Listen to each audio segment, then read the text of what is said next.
There is a thin line between what makes people laugh and what makes people scream, mainly because humor and horror have one similar key element: tension. In fact, one of the oldest theories explaining humor is a theory from the 18th century, later on popularized by Sigmund Freud: the theory of release.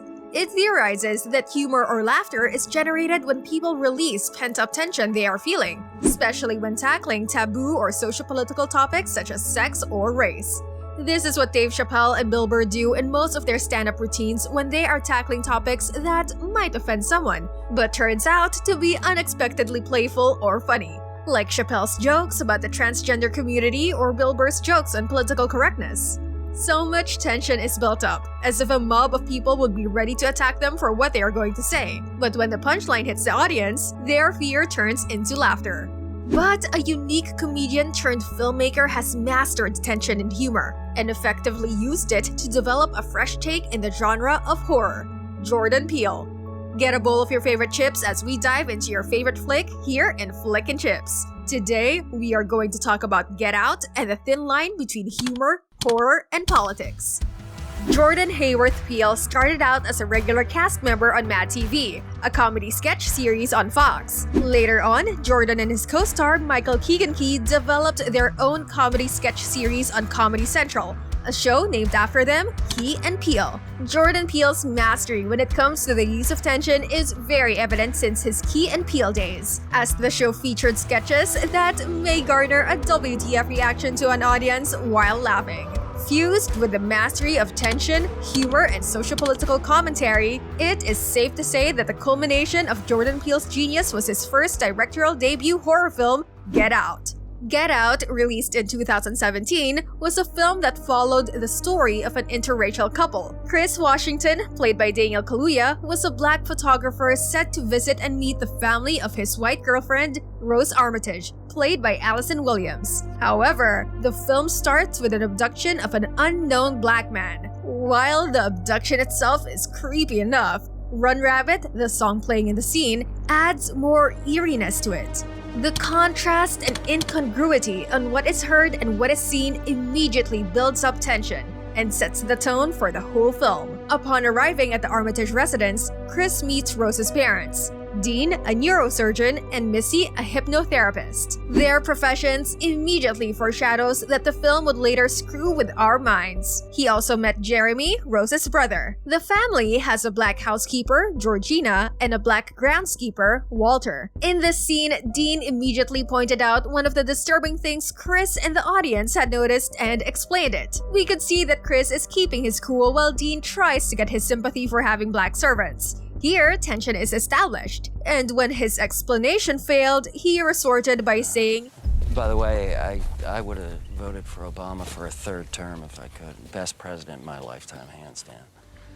Here is the release. The comment, humorous it may seem, is actually said to feign his support for black people. This scene says so much about tokenism, or a kind of support just for the sake of supporting, to be excused from being viewed as an oppressor to a certain group of people. Basically, it's like not supporting gay rights, but saying that you actually have gay friends to try and make your argument or hate valid. Some people don't want strangers messing around in their heads, guys. To help Chris stop his smoking addiction, Missy entered him into the sunken place, a void in which Chris's consciousness became detached with his body and became a passive observer. Later on the film, this same sunken place is where a black person's soul is trapped when a white person's soul is in his body. Get Out makes a sharp commentary aimed towards whitewashing, as antagonists of the film literally wanted a white person's consciousness on a black person's body, for the sole reason that an old white deteriorating body has no match for a young black body. It is a fitting analogy to the whitewashing of black culture aside from Michael Jackson, and in Chris Washington's case, a blind old man wants to see with his young eyes with a keen sense in photography. The film also echoed to the internal struggle within black Americans through Georgina and Walter's characters. Yo, and it's the black people out here too. It's like all of them missed the movement. There was no funny business. Allow me to explain. As Chris describes them, this sharp and humorous comment worked so well, especially when revealed later on that it was Rosa's grandparents who were using Georgina's and Walter's bodies.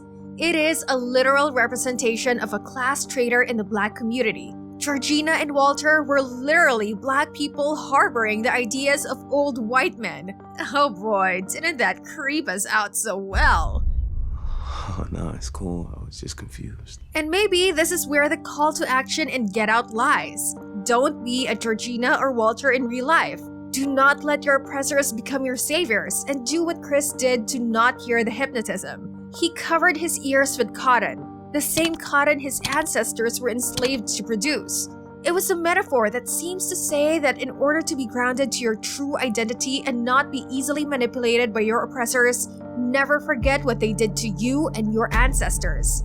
Funny enough, it was also intentional that Dean Armitage, the family's patriarch, was killed using a taxidermied head of a hunted deer, one of the whitest weapons you could think of. In fact, the main call to action of the film was given to us at the beginning, when Chris gets ready for his day and Childish Gambino's Redbone, a song inspired by psychedelic funk, a genre that has African American roots, plays. It almost gave an answer on what to do in order to get out, and that is to stay woke. Well, that's all we could chip in for the flick we discussed today. If you loved this video, don't forget to click like. And if you want more film analysis, consider visiting and subscribing to our channel. We hope you enjoyed your bag of chips as we discuss your favorite flick here in Flick and Chips.